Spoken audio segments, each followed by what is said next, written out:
Hey there, welcome back to Midlife and Glowing. I'm Alicia. And I'm Nicole, and today we're talking about something that hits so many of us in this season of life. How our relationship with our bodies and our style evolves as we move through midlife. We're getting into the real talk, grieving old versions of ourselves, embracing who we are now, and how style can actually become a powerful form of self-expression and self-love. Let's start with the elephant in the room. Our bodies are changing, and not always in the ways that we expected or wanted. For a lot of women, this brings up frustration, comparison, even grief. Right? And it's okay to miss how you looked or felt in your 20s or 30s, but you can't get stuck there. Midlife isn't about going backwards, it's about learning how to feel amazing in the skin you're in now. And it's not just about looks. Hormones, weight shifts, bloating, skin, muscle tone, it's all changing. But what if we started approaching our body with curiosity instead of criticism? I think a lot of us have a tendency to be hypercritical of ourselves, which is really just such a disservice to our mental and emotional health, our self-love and compassion for ourselves. Like, how can you be happy when you're constantly unhappy with various aspects of what you think you should see in the mirror? Totally. I feel like there's this invisible expectation that we're supposed to look the same forever, and if we don't, we've somehow failed. But aging isn't failure, it's evolution. Our bodies are changing because it's part of the natural process of aging, not because we've done something wrong, and honestly, it's a privilege to age. Absolutely. And when you start viewing your body as something to take care of and be grateful for, rather than something to fix, the whole dynamic shifts. Like instead of looking in the mirror and immediately zoning in on what you want to change, like what if you just appreciated all that you've been able to do in your life because of your body? Sometimes in my meditation, I'll focus my gratitude on how capable my body is because that really is such a blessing. I couldn't agree more. And, I feel this especially after I've been sick, because when you're sick, you're laying there, you're like, you just want to feel better. So, after you're sick, you really gain a new level of appreciation for your health and abilities. And, what if we celebrated the strength we're building now? So many of us are stronger, more resilient, more grounded than we've ever been. And I think that deserves to be reflected in how we see ourselves and how we dress ourselves too. Right. I think midlife is a chance to start embodying the version of ourselves that you are today and let go of the version of you that felt the need to shrink or hide or feel small. It's okay to take up space and feel good in your own skin. And you don't have to love every inch of your body to respect it, to honor it, and to start showing up in a way that reflects who you are now, not who you were or who you think you're supposed to be. Yeah, I definitely agree with that. There's plenty of aspects of my own body that I'd like to change, but it's not helpful to dwell on that or let that control how I show up every day or how I feel about myself on a deeper level. Right, I can relate to that, and I know most women do. Most of us have something about ourselves that we want to change. It's like we're zoning in on the cellulite, the rolls, the stretch marks, the things like that show that you've lived life. And everybody has it. And I think we should embrace that and not be so self-conscious about it. And I know that's easier said than done, and I'm very guilty of being self-conscious of it, but it just shows that you've lived your life. Yeah, definitely. I agree. I mean, we all have it and we each have something about ourselves that we want to change. And sometimes it's funny because I worked with someone she had this head of thick hair with these beautiful curls, and yet she wanted it straight. And then people that have really stick straight hair want it curly, right? So there's always something that you're going to wish was different. Yes, definitely. I desperately wanted to have blue eyes. And even tried color contacts, not realizing that I had an allergy to the contacts and couldn't wear them. So I have to have special material contacts, and they don't come colored, so I've learned to embrace and love the color of my hazel eyes. I also really wanted my kids to have blue eyes too, because my husband has blue eyes. So I was hoping they would take after him, but they didn't. And of course, I still love them. Funny enough, I actually used the blue contacts a time or two myself. But it was when I was trying to use my older sister's ID to get into bars when I was still underage. So she has blue eyes. So I can relate to wanting blue eyes, but for a different reason, funny enough. But in all seriousness, when it comes to our bodies changing, once we stop trying to force our bodies to look like they did 10 or 20 years ago, we can actually start getting curious about how we want to show up in this next chapter, because the reality is that this is the chapter we're in. Yes, because how we dress ourselves is often the first step in how we express ourselves. And if our body is changing, it makes sense that our style would shift too. Yeah, totally. Style doesn't have to be about trends or trying to look younger. It can actually be about feeling more like you, more comfortable, more confident, more aligned with who you are today. So let's talk about that. Let's talk about how we can use fashion not as a mask, but as a tool for self-expression, creativity, and confidence, especially in this midlife season. Okay, this is where style gets powerful. For so long, fashion might have been about fitting in or name brands. In our 20s, we dress for trends. In our 30s, maybe for function. But in midlife, you get to choose how you want to show up. Right. And that doesn't mean giving up or dressing your age like in a boring way. It means finding pieces that support your current body and identity, clothes you feel good in. And that process can be so liberating. You start asking, what do I actually like? What feels like me? And you stop dressing for approval and start dressing for alignment. I can't even tell you how many times I've come downstairs in something that I felt good in, and members of my family have a different opinion and, have something to say because maybe it's something a little different or, whatever. And I'm okay with that. And midlife is such a good time to let go of the old rules, too. There's no fashion police. If it makes you feel confident, comfortable, and creative, then it's a win. It's for you. Style can become a daily ritual of saying, this is who I am today. And the beauty is, style evolves just like we do. It doesn't have to look one way forever. What worked for you last year might not feel right now, and that's okay. Just like we change our mindset, our wellness habits, and our relationships, we can change our wardrobe to reflect our inner shift. And style might even shift from day to day. One day I might want to go all glam, and the next I might want something more comfortable. When I was younger, I didn't care so much about comfort. If it was cute, I wanted it, even if it was uncomfortable. And now when I'm making clothing purchases, I tend to have comfort be higher up on my list of requirements. And that's not to say it's not cute, it's just also comfortable. Well, I love that. Best of both worlds. I'm all about that comfort. It likewise wasn't as much of a priority when I was younger as it is now. Now it's pretty much at the tippy top of my list of requirements. If it's cute, that's a bonus. So if you're standing in your closet thinking, I don't even know what feels good anymore, you are not alone. This is where so many women find themselves during perimenopause. And honestly, that frustration usually isn't just about the clothes. Right, because when your body changes, your identity shifts and nothing fits the way it used to. Shopping and getting dressed can stir up a whole lot of emotions. Yeah, totally. So let's talk about that, the emotional side of the style shift, and how to move through those sticky moments with more self-compassion and clarity. Shopping and trying on clothes can be such an emotional trigger in this season. Things don't fit the same. You may have to change sizes.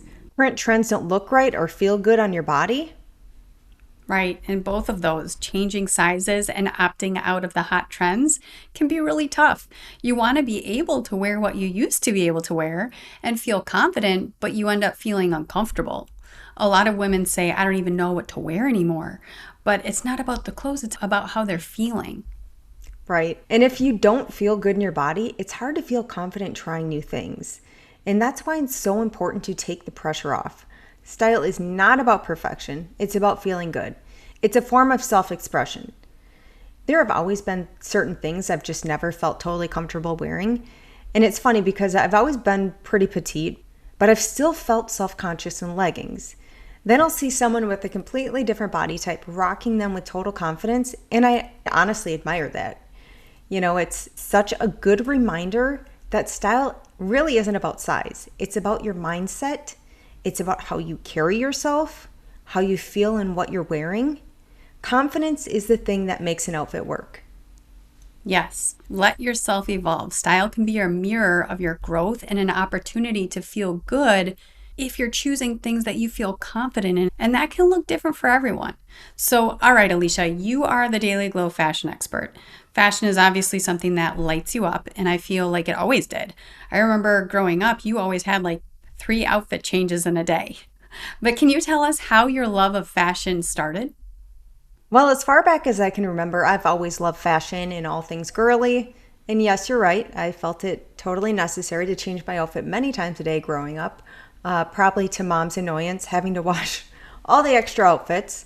So I was the third girl, and I always got the hand-me-downs. So I wasn't able to have my own sense of style and identity, which I think made it more of a focus for me.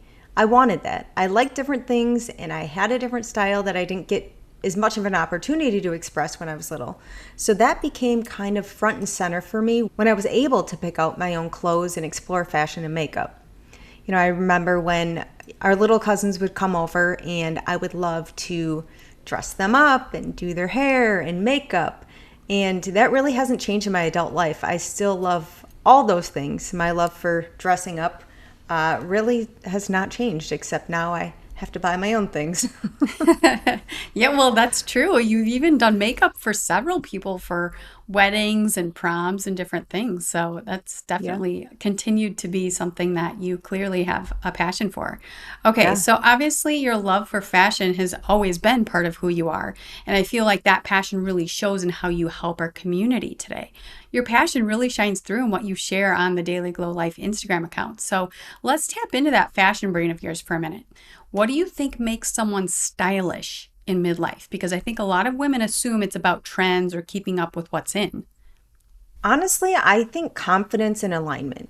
When you wear something that feels like you, not what someone else says you should wear, it shows. It doesn't matter if it's trendy or not, it's about putting on something and thinking, this feels good, this feels like me, and to me, that's stylish. Yeah, for sure. Now, let's talk about the flip side for a second. What are some of the biggest style mistakes you see women making in this season? I think one of the biggest is dressing for a former version of yourself, holding on to clothes that don't fit anymore or wearing pieces that used to work but just don't flatter the body you have now. Another is hiding in oversized clothes or pajamas. I get it. When you're not feeling confident, it's easy to want to disappear, but that actually draws more attention to the discomfort. Finding pieces that fit well, not tight, just tailored to your shape makes a huge difference. So good. And I know a lot of women are standing in front of their closets right now thinking, I hate everything I own. If someone's in that space, where do they even start? Start with one outfit, one look that you feel great in, whether it's a great fitting pair of jeans and a tee or a flowy dress that feels like a win. Build it from there. You don't need to overhaul everything. Sometimes it's just one power outfit, helps you remember what feeling good actually feels like. And if you find those pieces, buy them in multiple colors. And if it's not in the budget to overhaul your whole wardrobe right now, start by going to the thrift store. I love thrifting. It's the thrill of the find, and you can find some amazing pieces at a price that you wouldn't be able to get in the store. And be sure to try on styles that you wouldn't normally, because those might be the pieces that you wind up loving the most. Step out of your comfort zone. This is the time to do it. The prices are right for the most part, and don't worry about the size. A lot of times, if things are vintage or older, you'll have to get them in a bigger size, because I find that sizes ran smaller, in some of the more vintage type clothing. But yes, step out of your comfort zone, have fun with it, and make a day of it. Well, I love that. That sounds super fun. So, what's your personal power outfit? Like the one thing that you reach for when you want to feel grounded and like yourself? I would say definitely a pair of high-waisted jeans, maybe a crisp, oversized button-down, a pair of kitten heels, of course. I gotta have some heels, and a red lip and great accessories. I love accessorizing outfits. It's such a fun way to jazz up maybe a, more plain outfit with the right accessories. It really can take it to the next level. To me, this outfit is classic, polished, but still feels creative and playful, which is definitely me. Okay, so here's a big one. How do you balance comfort and confidence? Because midlife is that weird place where you want to feel pulled together, but you also want to feel comfortable. Right? And I don't think you have to choose between the two. It's about fabrics that feel soft, pieces that move with you, and silhouettes that give you shape without being restrictive. My rule of thumb is if it pinches, rides up, or makes you feel self conscious, it's a no. You can feel confident because you're comfortable. I love that. And what would you say to someone who says style just isn't my thing? I would say it's not about fashion, it's about self connection. You don't need to love shopping or following trends or brands, but how you dress yourself is your style. And it's a way of checking in. It's saying, I see myself, I'm worth showing up for, and here's how I want to present myself today. That's what style really is. So good. Okay, if you could give every midlife woman just one piece of fashion advice right now, what would it be? I would say dress the body you have, not the one you used to have or the one you hope to have. The more you honor where you are, the more confident you become. Let your clothes reflect your power, not your insecurities. That is so good.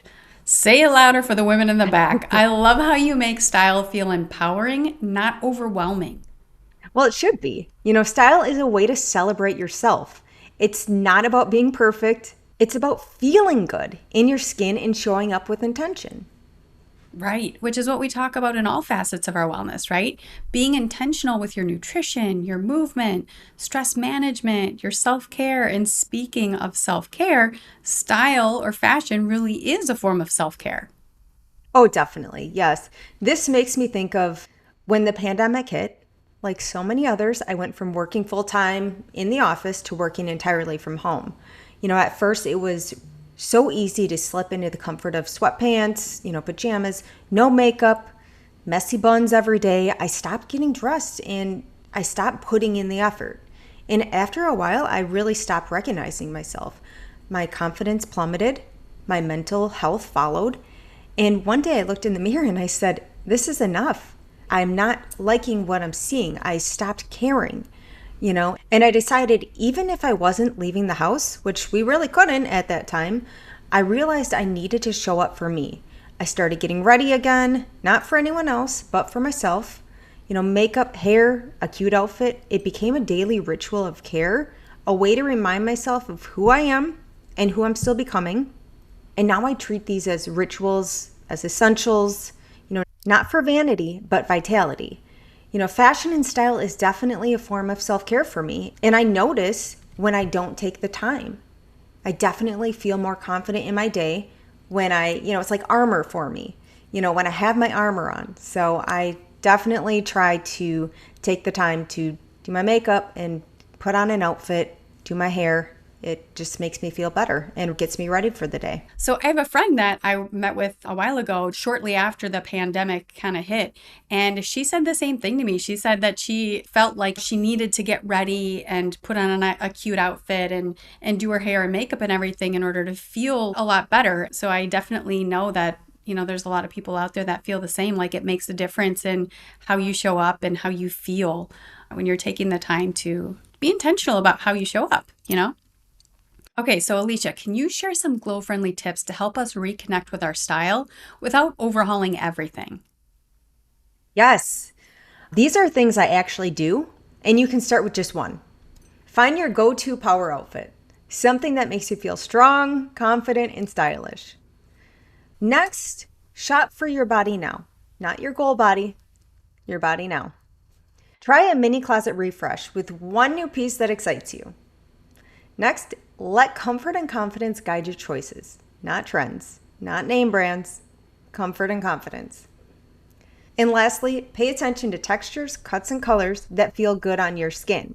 I've seen a lot of color analysis is very popular right now, where, everybody's getting their color analysis done to see what color looks good on them. So definitely pay attention to what colors really flatter you because it makes a big difference. I've seen some of them do that and it's like, wow, it can make your eyes stand out, your hair color, your skin tone. So definitely pay attention to colors that suit you because they will definitely make your features pop. I totally believe that how you dress can shift how you feel. You deserve to feel good in your clothes right now, not someday when, now. So whether you're in a season of rediscovering your style, grieving a former version of you, or just figuring out what feels good again, just know that this shift is normal and embracing it can help you reclaim your power so you can feel good in your body. And if you're craving more support and style inspiration on this journey, check out our Instagram account at The Daily Glow Life, where Alicia regularly shares affordable outfit ideas. You can also check out the show notes for the Midlife Glow Edit, which is our fashion as self-love style guide for support in connecting with your personal style. You're not losing your glow, you're evolving into a new version of yourself. Style can be your way of marking that transformation, with grace, strength, and a little sparkle. Thanks for hanging out with us on Midlife and Glowing. If you loved this episode, it would mean the world to us if you'd follow the show, leave us a review, or share it with a friend who's glowing through midlife right alongside you. Let's make it our best era yet. We'll see you next time.